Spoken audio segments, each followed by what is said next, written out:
Self-care tip number 1, write down how you feel. Get it out. I talk to people about it. All my friends know, my family knows, my team knows that I have these things that I go through that make my days a little bit more difficult.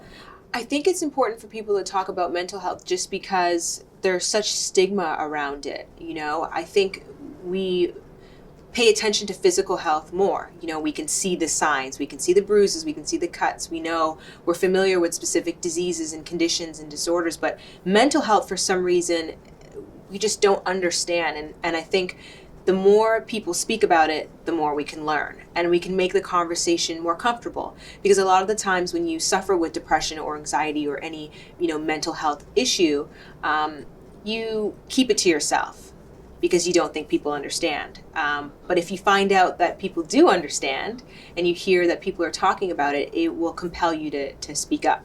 And I think that's probably the most important part, is that we share our stories. When I was struggling with depression, I didn't really understand what was going on because I feel like I'm the happiest person. I'm always making jokes. I'm always trying to entertain people. So it was very weird to me to just be stuck in bed and not know why I had no energy. And it took me just going on the internet, just I'm sad. Why do I feel sad? It just started like that, one question. And it spiraled for me to be like, oh, I think I might have depression. Oh, I think that's anxiety. Oh, I think, so researching, talking about it, sharing it with friends, and not being scared to say, I'm having a bad day, or a bad week, or a bad month, or a bad year. I maintain good mental health by being very self-aware, being mindful, knowing when I'm starting to feel different, and immediately pushing myself to do the things that I know that uplifts me, which is usually physical activity, meditating, journaling, songwriting, dancing.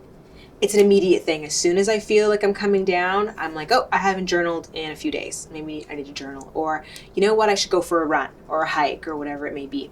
But I have a list. I have my go-to list of things that I need to do so that I don't fall. And I read the list and I go for it.